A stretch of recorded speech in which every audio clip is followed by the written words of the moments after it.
నమస్తే, welcome to universal talkies. నేను మీ anchor Soumya.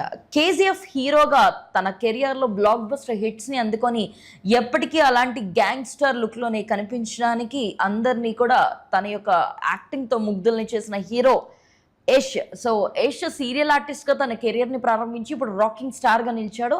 కానీ ఆ కేజీఎఫ్ మార్క్ని తప్పించి నెక్స్ట్ సినిమాగా ఇప్పటి నుంచి టాక్సిక్ అనే పేరుతో మన ముందుకి రాబోతున్నాడు.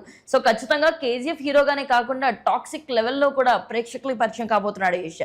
ఈ నేపథ్యంలో దానికి దర్శకురాలుగా ఒక ఫీమేల్ డైరెక్టర్ చేయడం గీతా మోహన్ దాస్ దీనికి దర్శకత్వం వహిస్తున్నారు. ఈ నేపథ్యంలో ప్రత్యేకంగా ఎన్నోసార్లు స్టేజ్ మీద మాట్లాడిన యష్ దీని గురించి హాలీవుడ్ ప్రెస్ మీట్స్లో కూడా మాట్లాడాడు. ఈ సినిమా ఖచ్చితంగా మీరు ఎవరు ఊహించిన విధంగా ఉంటుందని, ఒక గ్యాంగ్స్టర్ లుక్తో పాటు యాక్షన్ సన్నివేశాలతో పాటు రొమాన్స్ని కూడా అంత బాగా ఒక ఫీమేల్ డైరెక్టర్ కనపరచగలిగింది అంటే కేవలం గీతా మోహన్ దాస్కి మాత్రమే సొంతమని తెలియజేశారు. ఈ సినిమా భారీ బడ్జెట్తో 500 కోట్లకు పైగానే అమౌంట్ని పెట్టి మరి ఈ సినిమాని రూపుదిద్దించారు. సో ఈ నేపథ్యంలో ఈ సినిమా ఆగస్ట్ 26 రిలీజ్ అవ్వబోతుంది.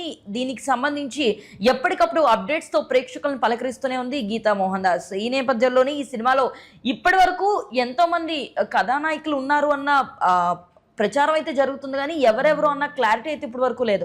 నయనతార పేరు ఒకసారి వినిపించింది, ఒకసారి రుక్ని వసంత్ పేరు, ఇంకోసారి కియారా అద్వానీ పేరు, అలా వినిపించినప్పటికీ పూర్తిగా ఇందులో 5 భామలు ఉండబోతున్నట్టుగా వాళ్ళ అందంతో అలాగే వాళ్ళ యాక్టింగ్ స్కిల్స్తో ఈ సినిమాని ఇంకొక మెట్టు ఎక్కించబోతున్నట్టుగా అయితే తెలుస్తుంది.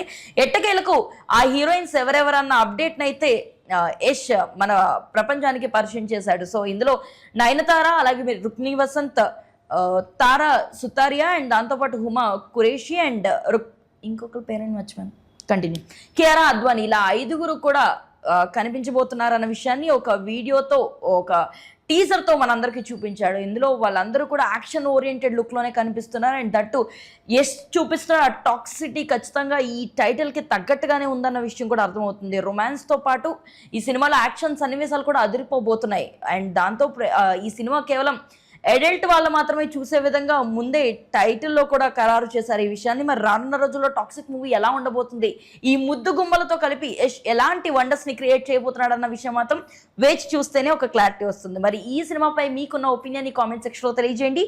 అండ్ మరిన్ని అప్డేట్స్ కోసం యూనివర్సల్ టాకీస్ని ఫాలో అవ్వండి.